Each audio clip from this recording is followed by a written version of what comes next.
સુરત તાપીમાં સુમુલ ડેરીની 9 બેઠકો માટે આજે ભારે રસાકસી વચ્ચે મતદાન શરૂ. સહકારી ક્ષેત્રના આ મહાજંગમાં કોણ મળશે સત્તા? સૌની નજર મંડાઈ. દક્ષિણ ગુજરાતના સહકારી ક્ષેત્રની સૌથી મોટી ને પ્રતિષ્ઠિત ગણાતી સુમુલ ડેરીની પ્રતિષ્ઠાભરી ચૂંટણી માટે આજે મતદાનનો દિવસ છે. સુરત અને તાપી જિલ્લાની કુલ 9 મહત્વની બેઠકો પર વહેલી સવારથી જ ભારે ઉત્સાહ અને ચુસ્ત બંદોબસ્ત વચ્ચે મતદાન પ્રક્રિયા શરૂ થઈ ગઈ છે. આ ચૂંટણીને પગલે સમગ્ર દક્ષિણ ગુજરાતના પશુપાલકો, સભાસદો અને સહકારી રાજકારણના અગ્રણીઓમાં ભારે રોમાંચ અને રસ જોવા મળી રહ્યો છે. ડેરીનું સુકાન મેળવવા માટે સામે સામે પ્રતિષ્ઠાનો જંગ ખેલાઈ રહ્યો હોવાથી આ તમામ બેઠકો પર અત્યંત રસાકભરી સ્થિતિ સર્જાઈ છે.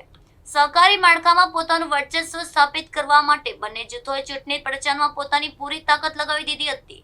સવારથી જ મતદાન મથકો પર મતદારોની ઉત્સાહભેર અવરજવર અને નેતાઓની સક્રિયતાના કારણે વાતાવરણમાં ભારે ગરમાવો આવી ગયો છે.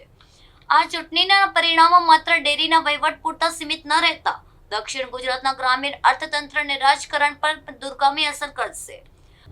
આજના આ મહત્વપૂર્ણ મતદાન બાદ વિજયનો તાજ કોના સિરે સજશે અને સુમુલની સત્તા કોના હાથમાં જશે તેના પર હાલ સૌની નજર મંડલાયેલી છે.